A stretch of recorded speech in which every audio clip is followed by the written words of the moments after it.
Hello and welcome to a very high-octane and engaging episode of Brand Equity. I'm Sonali Krishna.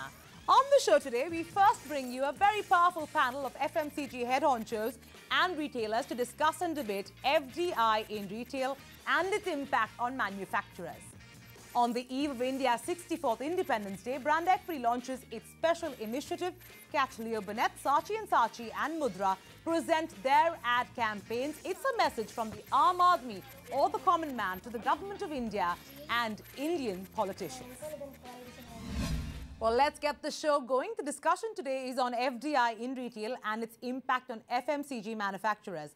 While lots has already been said on this issue, the impact on manufacturers across the board, that's global, Indian FMCG majors and regional players, is something that's just not been spoken about. And to get clarity on how the changing retail environment will directly affect FMCG manufacturers, I have with me Adi Godrej, Kishore Biani, Thomas Verghese, Saugata Gupta, Mohit Burman and Chandar Sethi. Thank you so much for joining me, gentlemen. I'd like to kickstart this debate by asking all of you a very fundamental question. I'd like to start with you, Mr. Biani. If FDI in retail does become a reality, what kind of impact do you see it having on modern retail?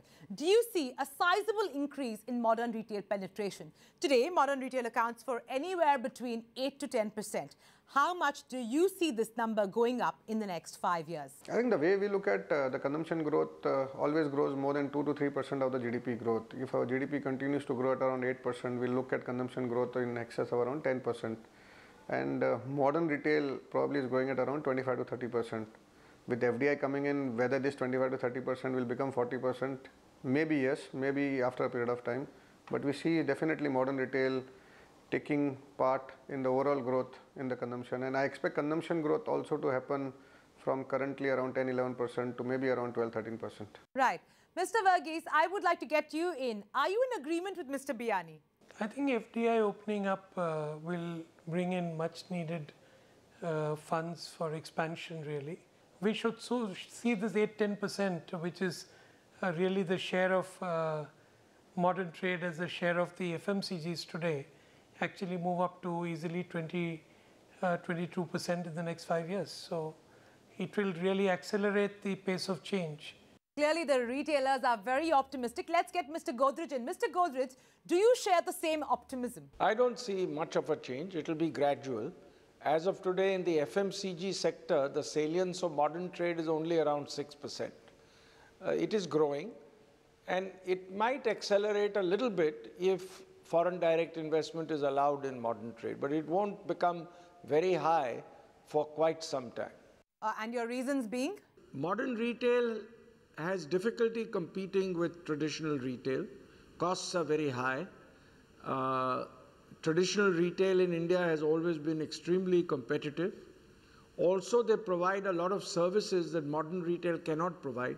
For example, they give home delivery sometimes. They give credit to good customers, the Kirana stores and others. Right. So it's difficult to compete with that sort of an environment. I respect Mr. Godrej in terms of his experience. However, I must say that I do have a different point of view, and my point of view is I think modern retail has moved from 3-4% to 8 to 10% overall. In certain segments and sectors, it is much more. I think it's going to pick up pace at a pace which you may not be able to comprehend.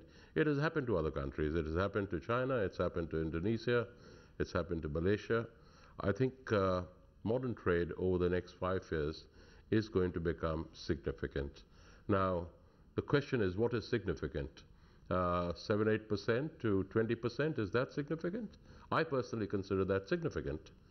It could be anywhere, in my view, in the next 5 years, anywhere between 15 and 25. I'd go for more like 20.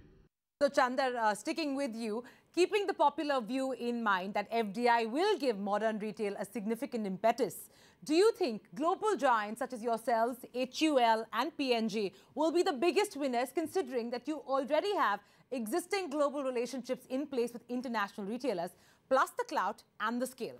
Yes, there is no doubt that the global players like P&G, Unilever, ourselves and many others do have a relationship, do have experience, do have very significant businesses with our global modern trade partners. For example, Walmart is one of our biggest partners worldwide, Tesco in the UK, Carrefour in France. So these are very significant modern trade partners that Reckitt Benckiser has worldwide.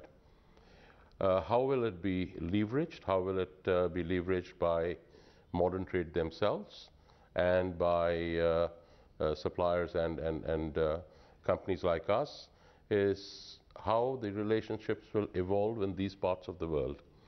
While global is absolutely imperative, and we will be using our leverage in terms of our understanding of them and their systems, at the same time, I think their demands will be no less. They would want global systems to operate. We would have to take into consideration the local conditions. But yes, there is going to be a big difference. Right, very valid point. Mohit, if I could bring you in now, would you be in agreement with Chandar with the fact that, the global players would be at an advantage compared to maybe players like yourselves? I wouldn't say sizable, but yes, they would have an advantage because obviously they're already familiar with the retailers in different parts of the world. But again, as I said, India is a country of its own, and it's not necessary that what P&G sells in Brazil would be the same sort of products that would move from the shelves out here. So yes, in terms of bargaining power, I think they have a slight advantage, but it'll take many years for them and for the big retailers to actually be able to make a dent in the market. Let's get in a retailer's point of view here. Mr. Verghese, what's your take? Of course, there will be the global relationships will play an important role, particularly for multinational retailers. But I'm not very sure whether Indian CPG companies would really look at offering differential margins to, let's say, a international MNC retailer vis-a-vis an Indian retailer, because it probably will lead to a lot of distortion in the system. However, their existing relationships and the kind of rapport they have will definitely show up in terms of execution for the retailers in the store, may show up by way of greater, not only great, but much better fill rates and let's say availability on the shelf for the retailers. So it will play out in some way. I'm not sure it's only through margins, but it could be through fill rates, modern trade teams working better together to offer execution, etc. Sure. Mr. Biani, what's your stance on this, and do you agree with your fellow retailer? I think India always surprises us. I think HUL, Reckitt Benckiser and all the other companies which you have mentioned have been in the country for a long period of time.